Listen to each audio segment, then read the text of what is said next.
Hello everyone. In this video we will talk about the impact of demonetization under the different sectors. Demonetization का अलग अलग sectors में क्या effect हुआ, impact of demonetization. So first we will talk about the impact on GDP. GDP पे demonetization का क्या असर हुआ. So GDP means gross domestic product. Gross domestic product means the final value of the goods and service in a particular period of time in a particular region.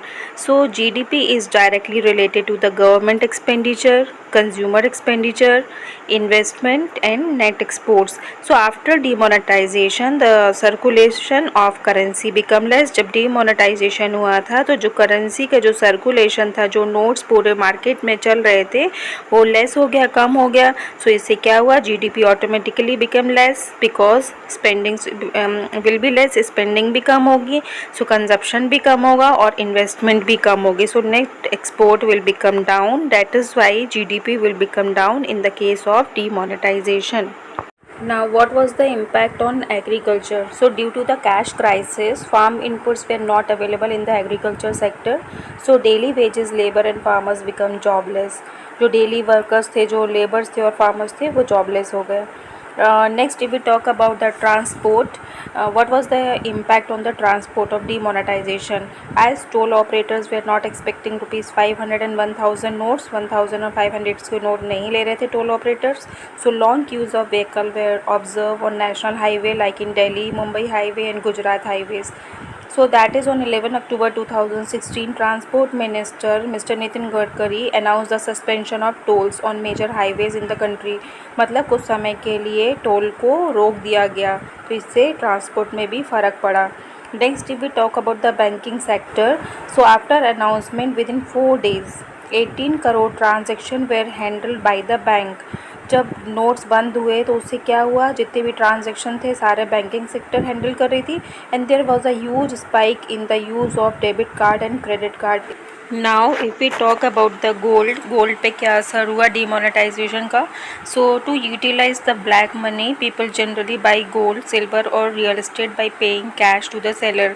जो black money है people इसको कैसे use करते हैं, या तो gold खरीदते हैं, सिल्वर और रियल एस्टेट पे लगाकर अपना ब्लैक मनी को यूटिलाइज करते हैं. So which further increase the demand of the gold. इससे क्या हुआ, 500 और 1000 के नोट्स को चलाने के लिए जो अपना ब्लैक मनी है उसको यूज़ करने के लिए गोल्ड की डिमांड बढ़ी. So the price of the gold has also increased.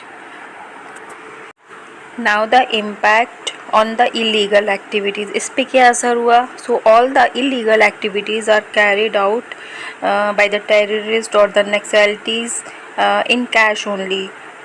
All the illegal activities are done in cash, so they were hampered by the demonetization of the currency. Hampered means इनमें थोड़ा सा कमी आई, ये सारी जो activities थी ये रुक गई. Next was decrease in cash transactions. Cash transactions में कमी आई बिकॉज हमारे पास करेंसी तो थी नहीं और न्यू करेंसी प्रिंट हो रही थी आरबीआई के द्वारा और इकोनॉमी में पैसा था ही नहीं. सो कैश ट्रांजेक्शन्स ना करके लोग they were using the Paytm और Google Pay. So these were increased and the cash transactions were decreased. Next increase in the bank deposit. Bank deposit में इंक्रीज़ हुआ. गवर्नमेंट सेट दैट जितना भी पैसा आपके पास है उसको बैंक में जमा करो. So the bank deposit has increased. Next is the increase in the financial saving. Financial saving increase हुआ क्योंकि हमें अभी तक हम पैसा कहाँ रखते थे, अपने पास रखते थे, उसको लॉकर में बंद करके रखते थे. अभी तक हमारा जो पैसा था लॉकर में बंद रहता था, पर अब हम गवर्नमेंट को नहीं दिखाना चाहते थे. पर अब गवर्नमेंट आपको अगर अपना पैसा क्लेम करना है तो आपको गवर्नमेंट को दिखाना पड़ेगा. So it result in increasing the financial saving. Next if we talk about the private wealth. इसमें क्या असर हुआ. फॉर एग्ज़ाम्पल अगर मेरे पास बहुत सारा पैसा है ब्राइब का मीन्स रिश्वत का. मेरे पास बहुत सारा पैसा है and now the government has order to deposit that money in the bank. So I deposited that money in the bank. So government ने टैक्स काट लिया उस पैसे से और गवर्नमेंट ने पेनल्टी भी चार्ज कर ली क्योंकि वो गलत काम का पैसा था. इससे क्या हुआ, मेरे आधे से ज़्यादा पैसे जो थे वो गवर्नमेंट ने ले लिए, सो इससे प्राइवेट वेल्थ में भी डिक्रीज़ हुआ।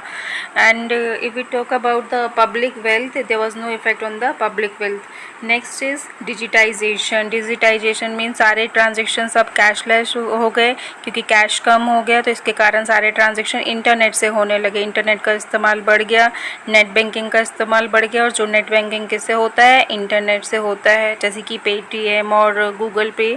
सो डिजिटाइजेशन वॉज इंक्रीज्ड।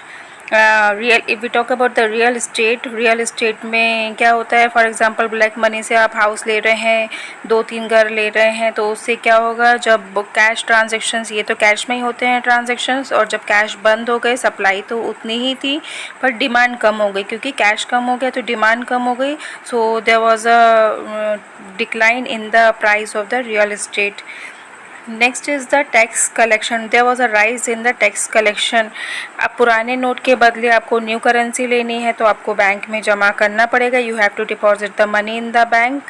सो इससे क्या होगा, गवर्नमेंट को मौका मिलेगा कि आपसे टैक्स लेने का, टैक्स काटने का मौका मिलेगा, क्योंकि आप बैंक में जमा करेंगे तो गवर्नमेंट उसमें टैक्स काटेंगे। सो इससे फ्यूचर में टैक्स इवेशन कम भी हो सकता है, काफ़ी स्तर तक कम हो सकता है। So these were the effect of the demonetization on the various sectors, and hope you have understood this. In the next video we will start with the new chapter. Till then, take care. Bye bye.